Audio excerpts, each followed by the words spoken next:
उसमें भी 48 है, मेरे पास भी कम मार्क्स हैं जी। Mustafa exactly.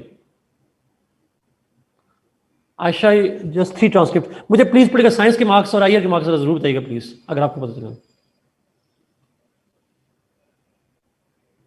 IR 59 and 70, it's a good marks Ayesha, they are very good marks. 59 and 79, 70, इसका मतलब है आईआर में दोबारा स्कोर आया है कुछ बच्चों का। That's wonderful. IR 4263। O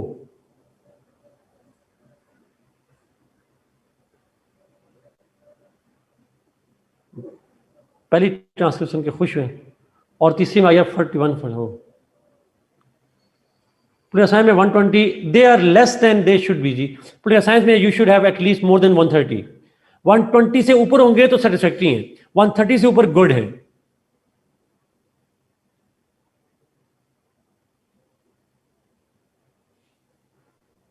Anyhow,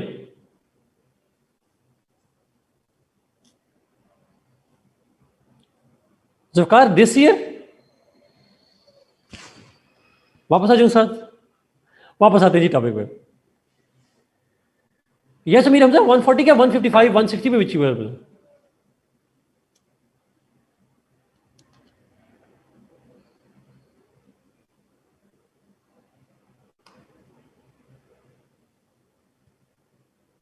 Biden क्या हुआ?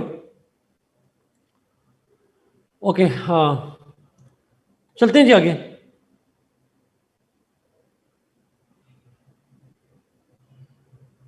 बाइडेन जीत जाए कोई मसला नहीं।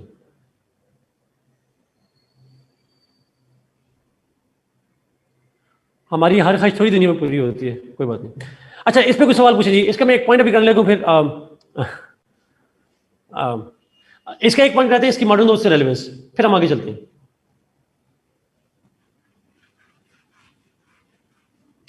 ये समझ आ गई उसे इब्ने खल्दून की? Did you understand it?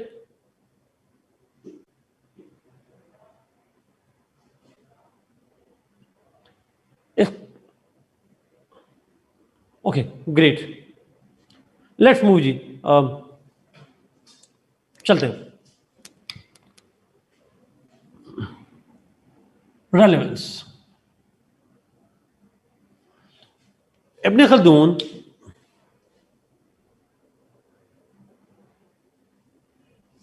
Ibn Khaldun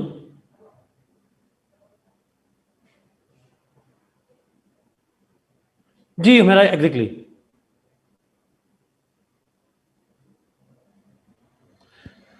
Usman, no no it want.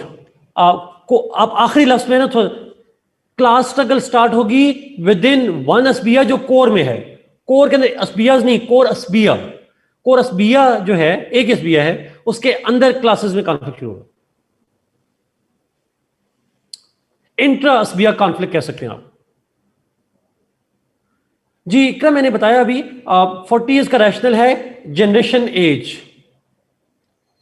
40 years की जो रीजन है वो है जनरेशन एज, कि 40 साल की एक एज जनरेशन होती है, और एक जनरेशन जो है वो स्ट्रगल करती है, दूसरी पीक पे लेके जाती है, और तीसरी जो है वो आसमान से गिरा देती है नीचे। रेलेवेंस, इब्न खल्दून थ्योरी की रेफरेंस रेलेवेंस क्या है? 2-3 पॉइंट है, मैं करूंगा, बड़े इंपॉर्टेंट पॉइंट है। जैसे अभी हमने जिक्र किया, Ibn Khaldun has major contribution towards sociology. He is considered to have a major influence on sociology because he was the first one, he was the first major thinker, इमरानियात कह लें उर्दू में चलें, he was the first thinker who has given a theory about the social relationships, how and what factors connect people to each other, how people develop bond and associations with each other. This was something that he explained in his theory of Asbiya, and that is what makes him one of the pioneers of, one of the founders of the sociology. ये उसके अंदर major contribution है, because वो social groupings को और उनके दरमियान social grouping का बनना, सोशल ग्रुपिंग का टूटना, उसकी डिबेट करता है, and that is why we call him one of the major pioneers of the political the sociology. अच्छा एक और मेजर जो कंट्रीब्यूशन है वो है पॉलिटिकल इकोनॉमी में। दो मेन पॉइंट्स है पॉलिटिकल इकोनॉमी के वजह से। Not just in Muslim thinkers Ayesha, बल्कि ग्लोबली जनरली बात करेंगे तमाम के अंदर। मैं दोबारा रिपीट करता हूँ आसमान। सोशियोलॉजी का मतलब यह है, इब्न खल्दून ने कहा था कि सोसाइटी में, माशरे में लोगों के दरमियान में ग्रुप्स होते हैं, ग्रुप बनते हैं, बॉन्ड्स बनते हैं, ग्रुप माइंड बनता है, सॉलिडरिटी डेवलप होती है। अब ये लोगों के दरमियान में सॉलिडरिटी का जो सब्जेक्ट मैटर है, ये सोशियोलॉजी में आता है। Because in sociology we study how people make associations, how make people make groupings. तो इसने बताया, he was the first major thinker जिसने बताया कि सोसाइटी में ग्रुपिंग किस बुनियाद पर बनती है। और उसने जो वजह बताई वो थी कॉमन ट्राइब, कॉमन रेस की। मॉडर्न दौर में इसी को हम कहते हैं एथनोसेंट्रिज्म। मॉडर्न एथनिक मूवमेंट्स जितनी हैं, मॉडर्न एथनिक जितनी इश्यूज हैं, वो सारे के सारे दे आर डिराइव्ड फ्रॉम, इनके बारे में सबसे पहले आइडिया कि जैसे बलोच लोग कहीं भी हैं तो एक रेस के लोग हैं, एक काइंड ऑफ एथनिसिटी के लोग हैं, they would unite together for their own common interest. तो ये idea that people who belong to the same tribe and ethnicity get united for their own rights और whatever, that idea was for the first time given by Ibn Khaldun. जी, that's true Amna, true. Political economy. Ibn Khaldun is one of the major pioneers of the subject of political economy, in the sense that it was Ibn Khaldun who explained the relationship between politics and economics in two different ways. दो तरह से उसने relationship बताया politics का और economy का. One, he was the one who said political stability leads to economic growth. देखिए second phase में क्या होता है, when there is political stability, when there was glory, then that leads to economic growth, the economic development and all that. Political instability creates economic fall, and political stability creates economic rise. This is what he calls, what is his contribution towards political economy. Secondly,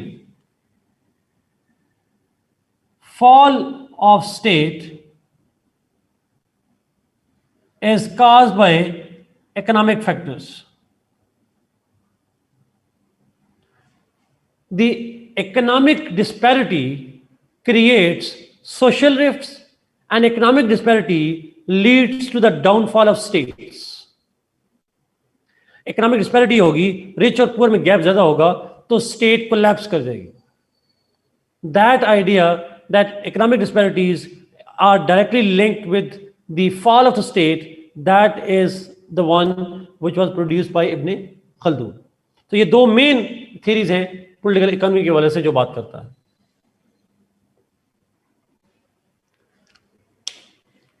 Very shortly, the fall of state is possible after economic disparity is created in the third phase.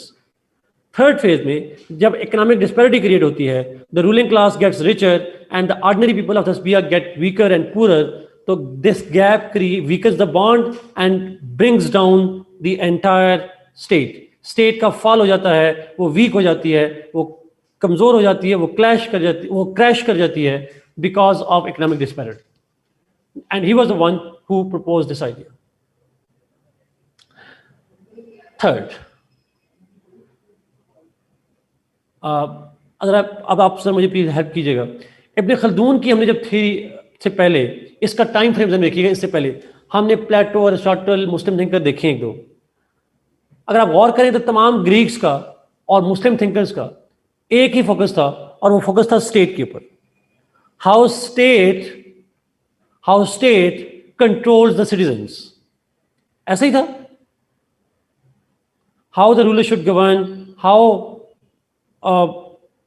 the ruler should kind of control and all that. इस system को हम कहते हैं where rulers are the state controls the people and state influences the people. इस system को हम कहते हैं the top bottom approach. Top bottom approach का मतलब ये है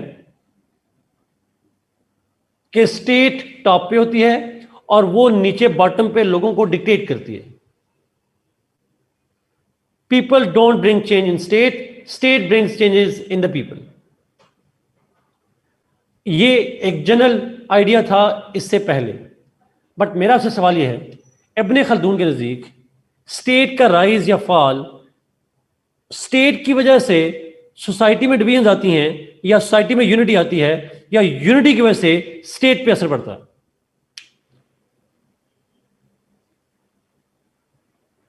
from people to state, exactly. So he says, उसका ये ख्याल है, उसका ये इब्ने खल्दून का ख्याल है कि जो सोसाइटी है, बॉटम में सोसाइटी है, जो लोग हैं, उन लोगों की सोशल ग्रुपिंग्स का बनना, असबिया का बनना या असबिया का टूटना, that impacts the state. The making of असबिया एंड द ब्रेकिंग ऑफ असबिया makes or breaks the state. So it's the society that influences the state and not the other. इस अप्रोच को हम कहते हैं bottom up approach. Bottom means people and up means state. जिनको समझ नहीं आई, बड़ा आसान सा एक पॉइंट है। इमरान खान साहब कहा करते थे एक ज़माने में, ज़माना कबल अज़ मसीह में, कि अगर हुक्मरान ठीक हो जाएं, अगर हुक्मरान ठीक हो जाएं तो अवाम ठीक हो जाती है। हुक्मरान चोर ना हो तो नीचे चोरी नहीं होती। ये कहा करते थे वो, he used to say that. बड़े पब्लिकली कहते रहे, अभी भी कहते हैं। इसका मतलब ये हुआ, अगर या चले 2-3 साल पहले की बात मान लेना। अच्छा, अब जब वो कहते, इसको हम कहते हैं टॉप बॉटम, स्टेट ठीक हो अवाम ठीक हो जाएगी। लेकिन इब्न खल्दून कहता है कि नहीं, it's the bottom, it's the people who bring change in the state and not the other way around. जी ज्यादा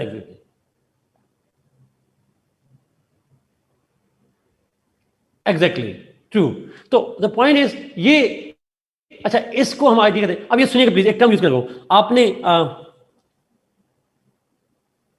अगर आप मुझे प्लीज बताइएगा पॉइंट। हम ना पॉलिटिक्स को 2 लेवल पे कहते हैं। There are 2 levels of politics. एक है macro level politics, state level की, एक है micro level politics, social level पे।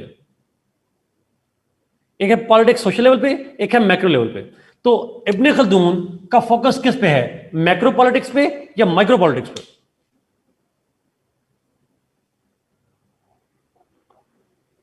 Exactly, micro politics.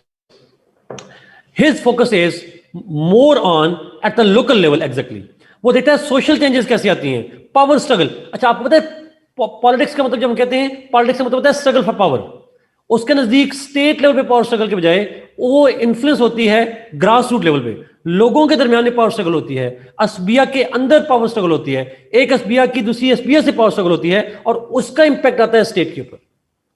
So he was the one who focused on the micro politics and its impact on macro politics. असबिया के अंदर की politics, how it effects the politics of the state, positively और negative. अगर bond strong होगा तो state strong हो जाएगी, bond weak होगा तो स्टेट कोलैप्स कर जाएगी। तो ये कुछ कंट्रीब्यूशन है जी उसके, जो हमने यहां पे बात की है। हिस्ट्री के अंदर भी उसका कंट्रीब्यूशन है, डायलेक्टिक्स के अंदर भी कंट्रीब्यूशन है, बहुत सारे और भी बनते हैं, but these are just few ones. कोई सवाल रह गया तो पूछें, फिर हम चलते हैं अल्लामा मोहम्मद इकबाल साहब की तरफ। चैट बड़ी कीजिएगा, तो चैट बड़ी कीजिएगा।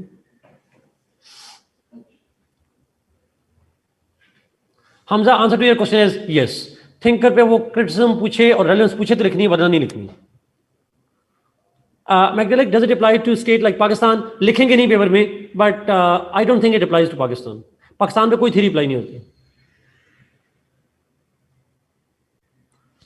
टी से मतलब है, टी से क्या मतलब है टॉप, और बी से मतलब बॉटम। सवाल कैसे बनता है? लिख कर बनता है। सवाल कैसे बनता है मतलब, आई मीन आंसर कैसे लिखना है या क्या? इमाम गजाली करना है, आसान करना है हमने। जी अमीर हमजा, अभी क्वेश्चन कैसे आएगा? क्वेश्चन मैं शुरू में बता दिया होता है आपको क्वेश्चन कैसे आता है मेरे ख्याल में। अच्छा somehow मैं मेरे लिए मुश्किल होगा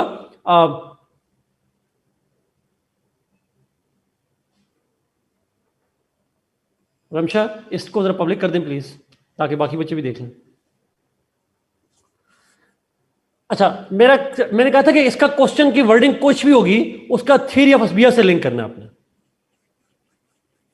जो भी थ्योरी होगी उसको हमने लिंक करना है असबिया से। क्वेश्चन में पूछता है कभी rise and fall of state, rise and fall of state का मतलब वही है राइज एंड फॉल ऑफ असबिया।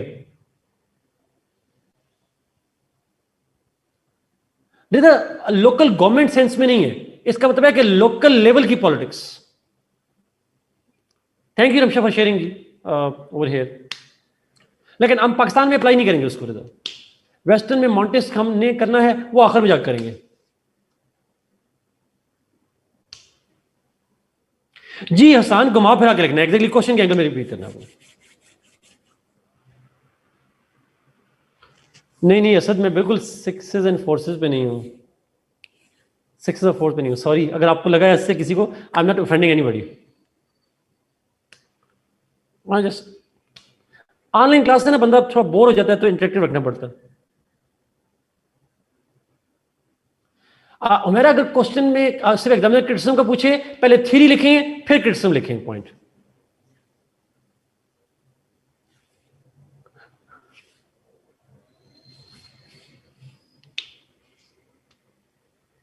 जी हमने अगेन वही बात, प्रोग्रेस मतलब ग्रोथ और डिक्लाइन में क्या रोल होता है।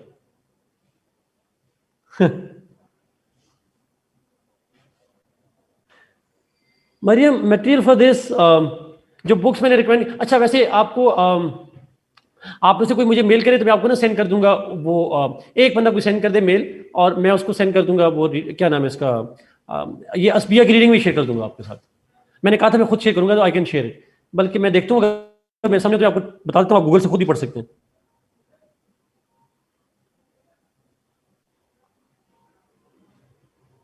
यस इमशा I have to because I think otherwise boring हो जाता है, मेरे लिए मुश्किल हो जाता है।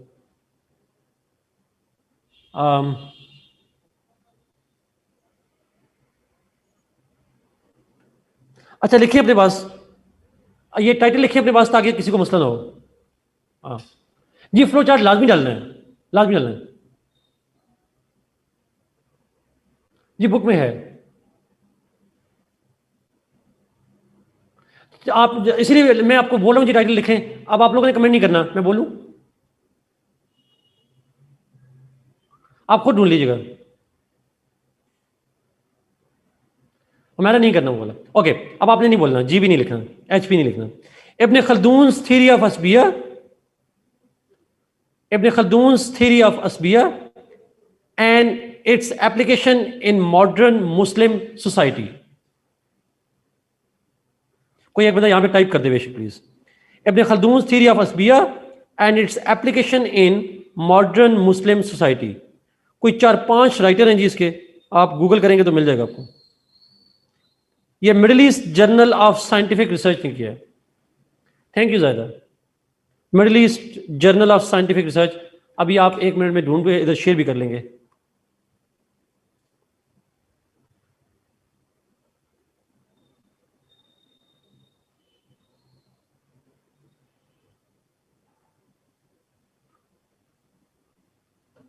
ओके लेट्स मूव टू अल्लामा इकबाल साहब।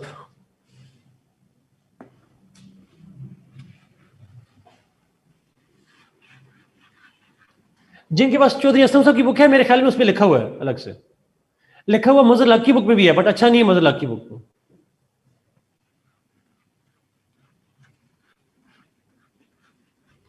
आई वुड एडवाइस कि आप ये आर्टिकल जरूर पढ़िएगा। कोई लिंक यहाँ शेयर कर सकते हैं यहाँ पे अगर आपने ढूंढ लिया तो।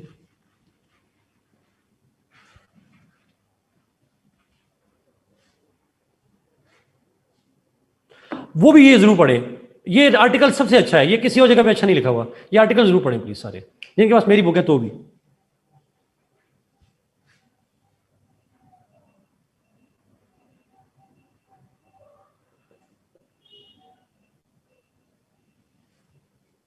Thank you Hasan.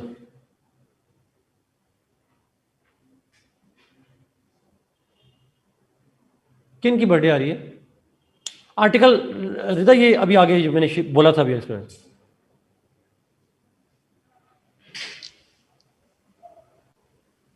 हाँ इलामा इकबाल की बर्थडे आ रही, ठीक ठीक। ओके जी, शुरू करें इलामा इकबाल पे? Should we start? ओके।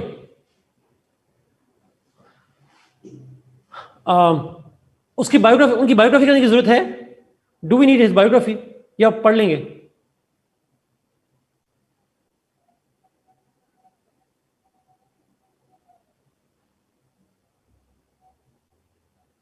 चले दो चार पॉइंट में पूछ लेता हूं, थोड़ी थोड़ी बता देता हूं जी, ठीक है।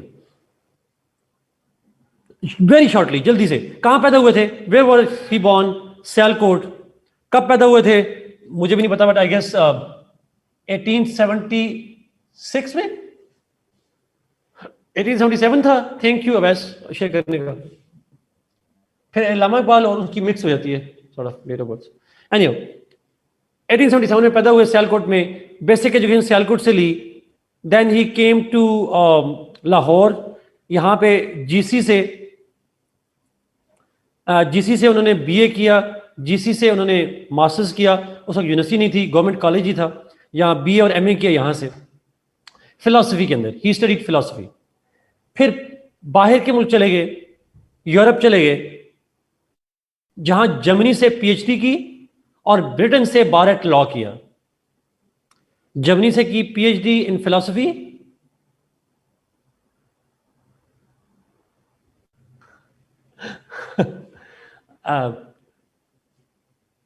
पीएचडी फ्रॉम, नहीं बर्लिन से नहीं की, जर्मनी से नहीं, सॉरी बर्लिन से नहीं की थी, उन्हें की थी म्यूनिख से, पीएचडी फ्रॉम म्यूनिख।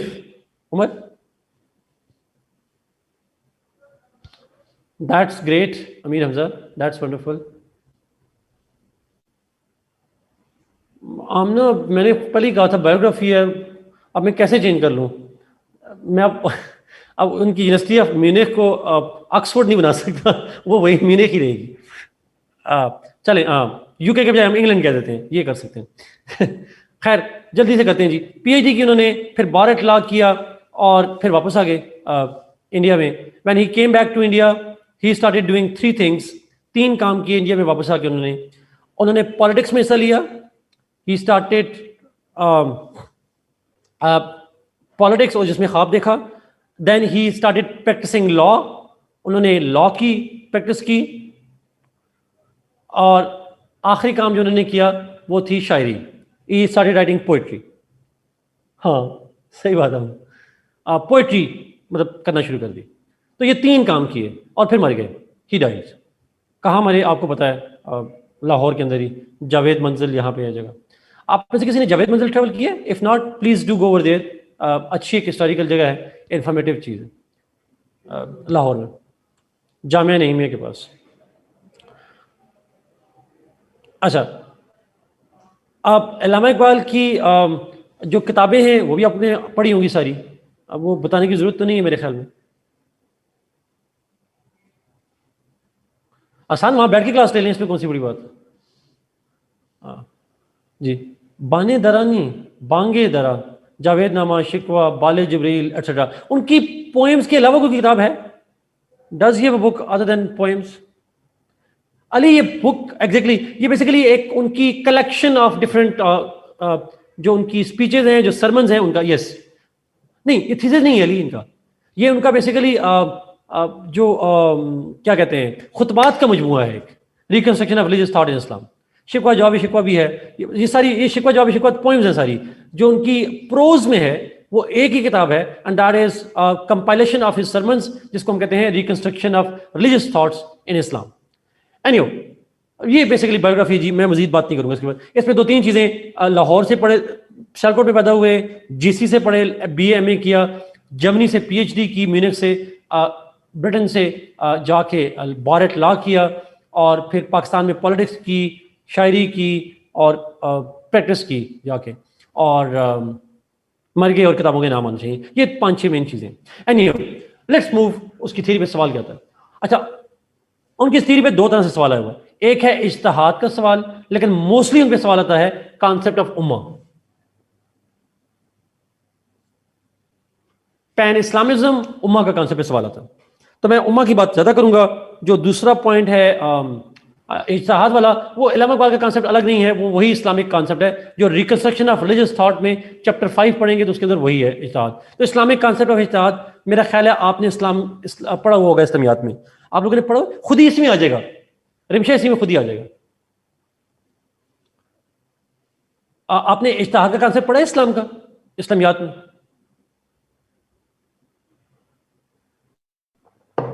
वो मोरलेस वही है, सारा वही है।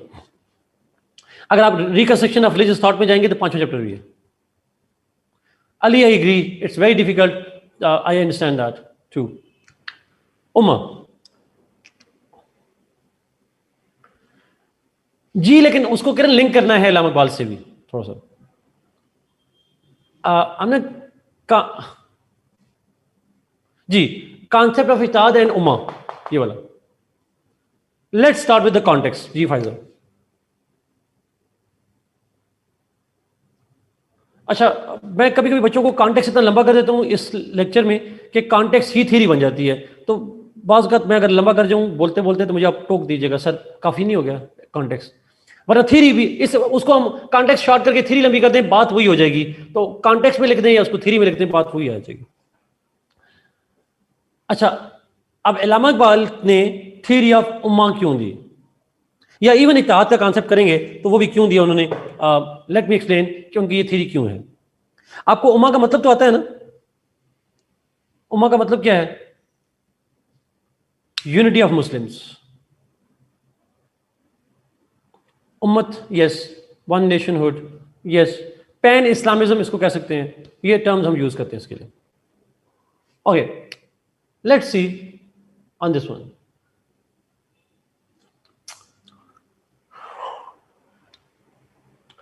इब्न खल्दून, सॉरी कहाँ इब्न खल्दून, इल्लामा इकबाल की theory of Umma, yes, Muslim brotherhood कह लें। मेरा समय आज 5वां लेक्चर है, मेरे भी दिमाग खत्म हो रहा है। इल्लामा इकबाल की जो थ्योरी ऑफ उम्मा है, it is actually influenced by his life and stay in Europe.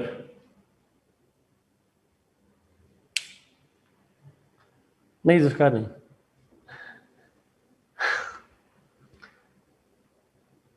Allama Iqbal's theory of Ummah is influenced by his life and stay in Europe. अब ये मैंने आपको लिखवा दिया, अब मैं इसको जरा समझाता हूं कैसे। जिस तरह बाकी थिंकर्स की अपनी लाइफ के हालात थे, इसके भी इनके भी हालात थे और उसी से इन्फ्लुएंस होते हैं। अच्छा, अब सुनिएगा प्लीज, गौर सुनिएगा, ये जो कॉन्टेक्स्ट समझ आएगा तो आपको थ्योरी समझ आ जाएगी, वरना नहीं आएगी। कॉन्टेक्स्ट ही इनकी असल चीज है। इल्लामा इकबाल की थ्योरी कोई चीज नहीं है, वो सारा रट्टा कह लें जो भी कह लें, बट असल चीज कॉन्टेक्स्ट है। अच्छा, इसी सवाल को प्लीज सुनिएगा प्लीज, इसी कॉन्टेक्स्ट को, इसी पॉइंट को आप लिखेंगे, यहां पे हमारे पेपर 2 में इल्लामा इकबाल दोबारा है कोर्स में, देखा ये लिखती है उमर नीचे। अच्छा, ये दोबारा आएगा पेपर 2 में, तो वहां भी इसी एंगल में आपने लिखना है। अगर सवाल आ जाए पाकिस्तान अफेयर्स में तो भी इसी एंगल में लिखना है। तो ये रिलेट करेगा आपको कहीं ना कहीं इन सारी चीजों के साथ। अच्छा,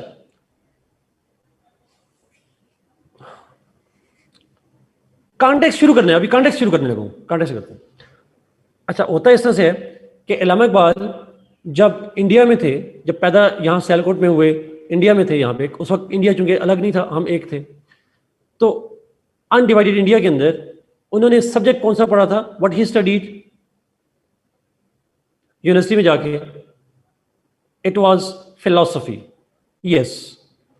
अच्छा, फिलॉसफी वेस्टर्न टीचर्स से पढ़ी, उनके अंग्रेज टीचर थे, मुझे तब नाम भी भूल गए, बचपन में हमने पढ़े थे, जो भी टीचर थे उनके, उन टीचर से वो पढ़ते रहे वहाँ सियालकोट में भी, और जब यहाँ कॉलेज में आए तो यहाँ भी कोई टीचर थे, गोरे थे, जिनसे वो पढ़ते रहे, आर्नल्ड और यस अली, अली आपका नाम आर्नल्ड अली लगते थे सर, सर आर्नल्ड थे, और मतलब इस तरह से जो भी अंग्रेज टीचर थे, और फिलॉसफी पढ़ी उन्होंने। अच्छा, अब जरा सुनिएगा प्लीज, बड़ा इंपॉर्टेंट पॉइंट है। इशू ये है कि वेस्टर्न जो लोग थे जो टीचर हैं और जो वेस्टर्न कॉन्सेप्ट ऑफ फिलॉसफी है, Allama Iqbal studied that in an undivided India.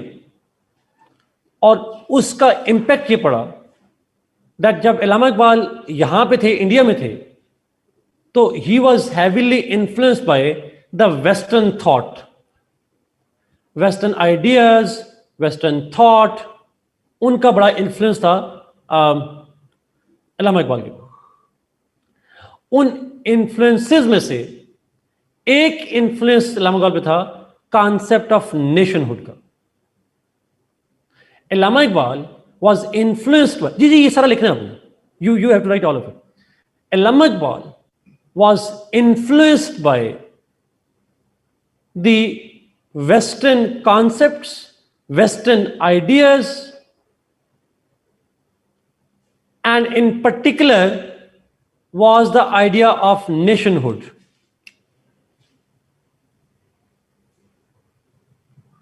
और ये वेस्ट से इन्फ्लुएंस होने की वजह क्या थी? Teachers subject of philosophy.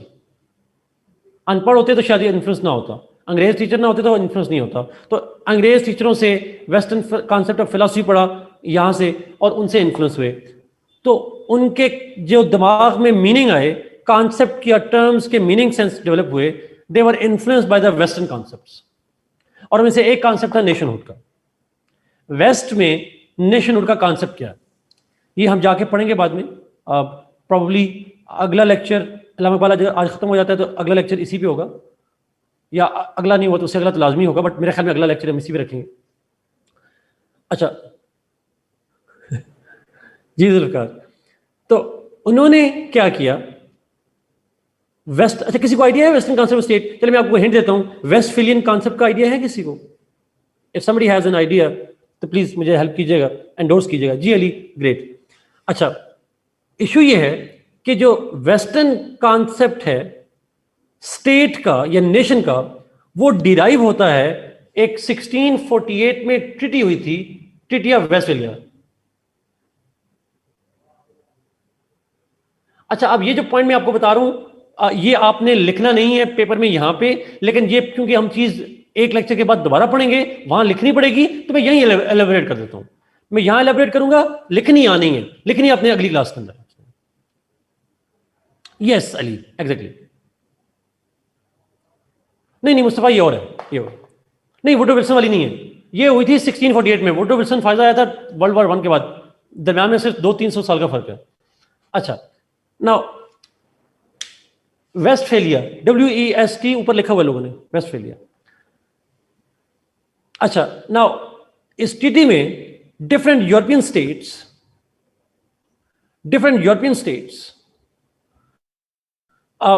got together, और एक एग्रीमेंट, सीरीज ऑफ एग्रीमेंट्स थे। उनमें से एक एग्रीमेंट ये था that they defined the concept of nationhood. In this treaty, the concept of nationhood was defined. और वो क्या कॉन्सेप्ट है? कॉन्सेप्ट ये था कि all those people who live within the territory of the state, they are part of the one nation. जो आयशा ने ऊपर लिखा, each has sovereignty over territory and domestic affairs. Yes, and all those people living within the territory, those people are having common same nation. Absolutely, Aisha. That Western concept of nationhood is territorial nationalism. और ये territorial nationalism होगा, nationalism, nationhood होगी, link करेगी territory के साथ, और ये link नहीं करेगी रिलीजन के साथ, ये लिंक नहीं करेगी सेक्ट के साथ, ये नहीं लिंक करेगी आपकी एथनिसिटी के साथ, ये किसी के साथ लिंक नहीं करेगी। It will only link with the territory. So all those people living with in the territory are one nation, irrespective of their religion, irrespective of ethnicity, irrespective of everything, कोई भी फर्क हो, बट टेरिटरी में रह रहे हैं तो एक नेशन है। Yes Ali, true, it's a wonderful book, one of my best and most favourite books, Henry Kissinger's World Order, true. अच्छा, अब मेरा आपसे सवाल है, अगर अपनी प्रैक्टिकल लाइफ में देखिएगा जरा प्लीज, आप जब अपने फॉर्म्स फिल करते हैं अपनी नेशनलिटी क्या लिखते हैं? What you right in your nationality? Pakistani. If somebody of you is Christian or from some other religion, if you are from other religions, what you write your nationality?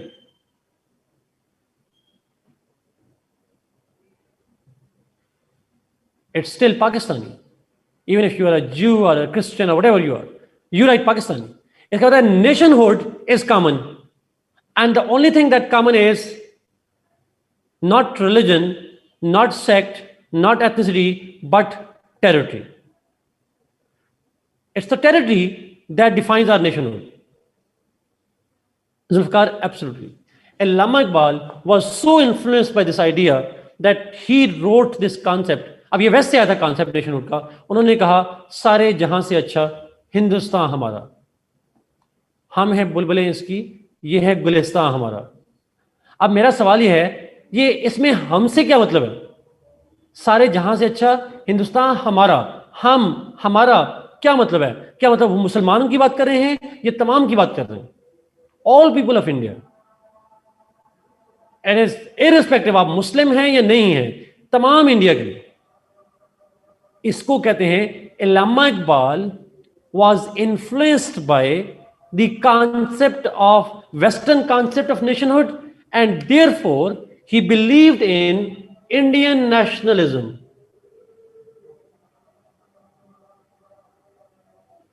Indian nationalism means territorial nationalism. He had a faith in, he had a belief in the Indian nationalism. Is it secular or not? Yes, it is. It's a secular concept. आपकी nationhood की जो term है, it is derived from the west, religion से link नहीं है, it's only. अच्छा, यहां पे क्यों ये बिलीव था सेकुलरिज्म पे, ये इंडियन नेशनलिज्म पे क्यों बिलीव था? अंग्रेज टीचर थे, फिलॉसफी पढ़ रहे थे, तो ठीक था. अच्छा, फिर मसला ये हुआ कि चले गए Europe. He went to Europe. When he went to Europe, तो वहां जाके अब वेस्टर्न आइडियाज को पढ़ा था, वहां जाके वेस्टर्न आइडियाज को देखा. He had seen, he had observed the Western way of life. लेकिन मोस्ट इंपॉर्टेंटली मुझे कोई बताएगा वहां जाके उनका PhD डिसर्टेशन थी किस पे? What was his field of study in philosophy in Europe?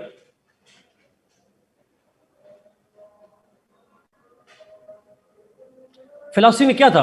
Dissertation क्या थी? मेटाफिजिक्स डिटेल को बताएगा?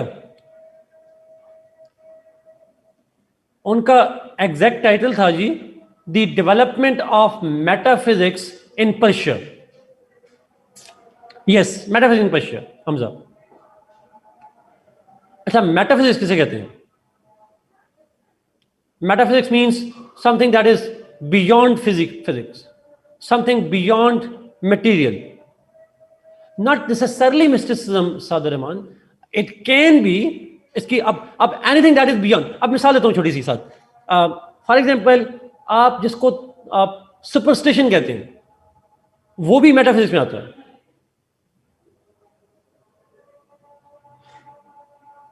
स्टडी बिंग ऐसा ही है.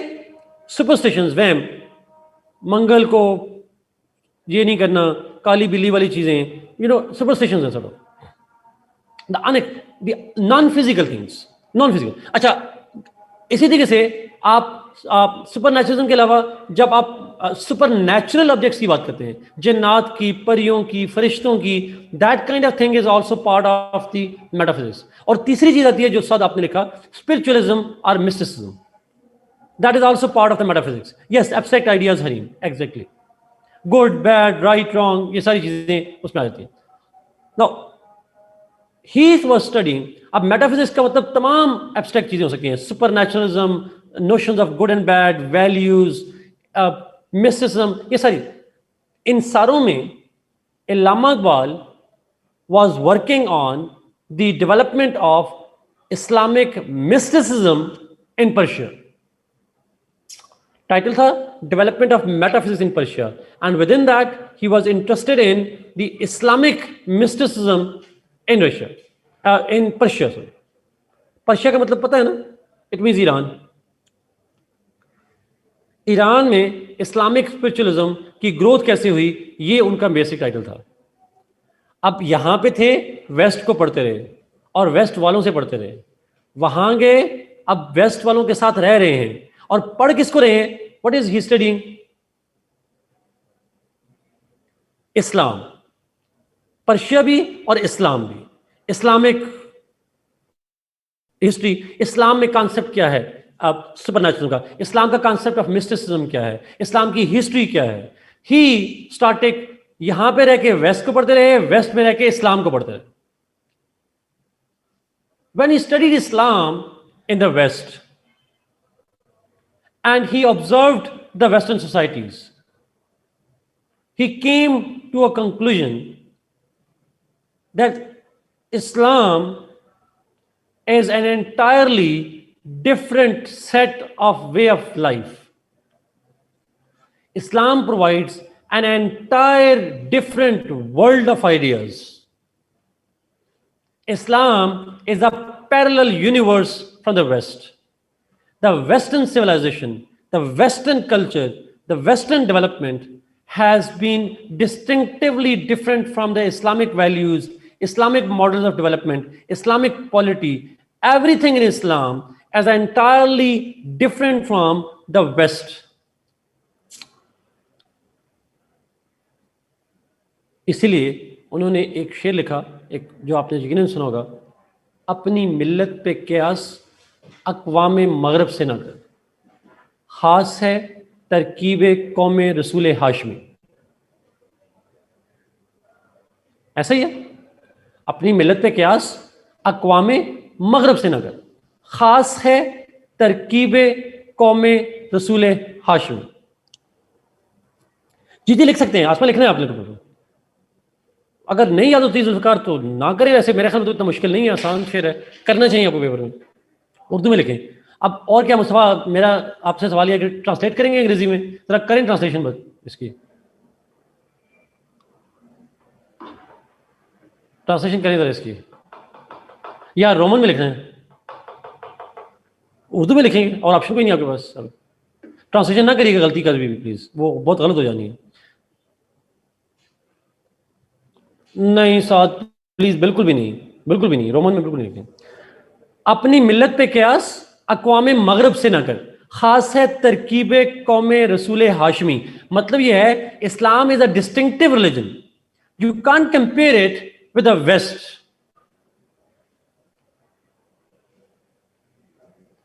अली नहीं लिखा जी, शायद इस शेर में कहता है जी, ये बात समझ आ रही है जी। तो अल्लामा इक़बाल ने we are not analogous to West, absolutely, we are incomparable, Islam is entirely different one. मैं शेर रिपीट करूँ फिर कोई लिख दे यार अपने से उर्दू में, उर्दू आप लोगों की अच्छी होगी यहाँ पे, ताकि सबको आसानी हो जाए।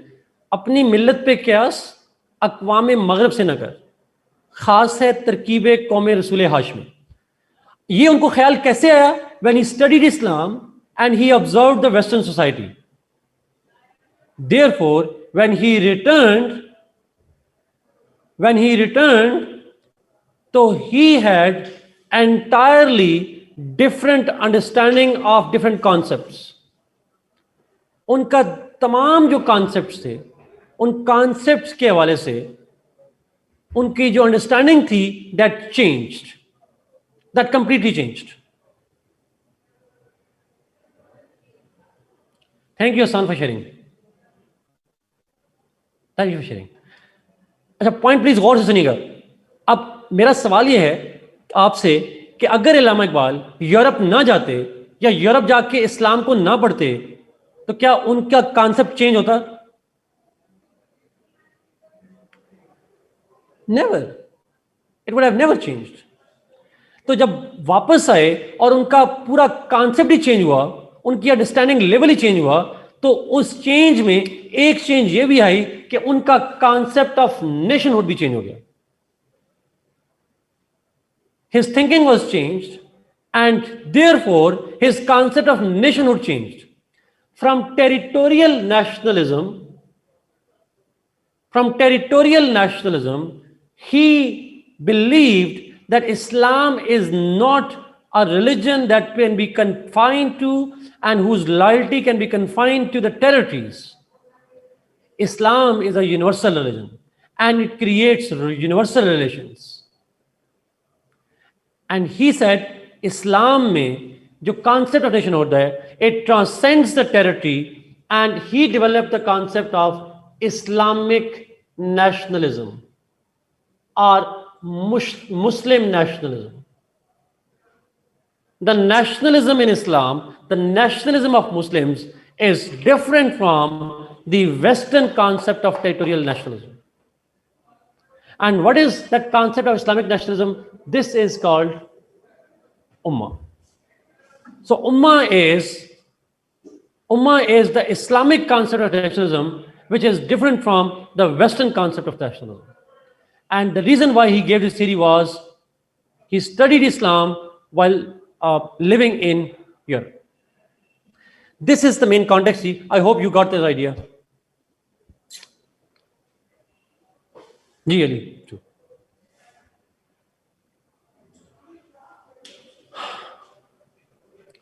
मैं खुद बस करूंगा जी. I would end over here because अब उसकी थ्योरी शुरू करेंगे तो वो लंबी हो जाएगी, वो दरमियान में फिर हमारे 5 मिनट में खत्म होनी नहीं है.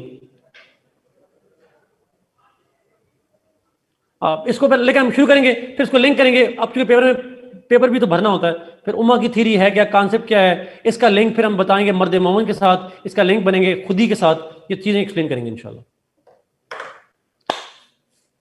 दिमाग की दही आपकी कैसे बनी है? बोल बोल के मैं और दिमाग की दही आपकी बन गई है.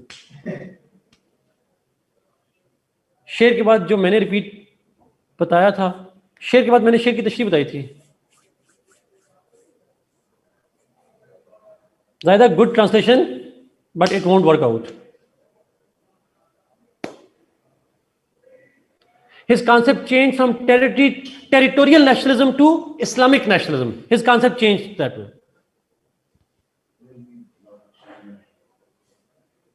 Ji Umar, when he returned from Europe, his concepts about his social, political and other religious concepts have changed. Or one of the change was change in his concept of nationhood. उसके नजदीक Europe जाने से पहले nationhood का मतलब था territorial nationalism, but after returning from Europe it change to Islamic nationalism. That is उम्मा. जी इनकी शायरी में, इनकी थ्योरी में शेर ऐड करने हैं, अरबिक में, उर्दू में, जो भी है. Always welcome Mir Hamza. अब ईमेल की जरूरत नहीं पड़ेगी, मैं कह इसलिए मैंने नहीं दी. एग्जैक्टली आसान पंजाबी में यही मतलब है. नहीं, मैं इस्लामियात की बात नहीं कर रहा आयशा, मैं तो पॉलिटिकल साइंस के अंदर सिर्फ अल्लामा इकबाल की बात कर रहा हूँ. पूरी पॉलिटिकल साइंस में सिर्फ अल्लामा इकबाल की आइडिया में आप लिख सकते हैं. ओके, मैगलिक आपको मैं कैसे दूं? कान में बोलूं आपको? लेकिन मेरा ईमेल गूगल करेंगे, मेरा नाम आपको मिल जाएगा. ईमेल गूगल करें, मेरा आ जाएगा ईमेल एड्रेस, सीवी भी आ जाएगी.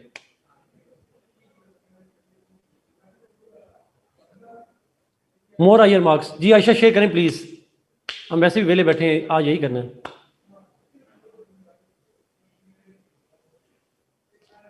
मेरा इसलिए चेंज हो गया बिकॉज इसलिए कॉन्सेप्ट चेंज हो गया बिकॉज ही स्टडीड इस्लाम. उससे पहले इस्लाम को पढ़ा नहीं था उन्होंने. आयशा ना शेयर करें प्लीज. नहीं आयशा, आयशा मैं पॉपुलर नहीं हूं, मेरा उसमें पंजाबी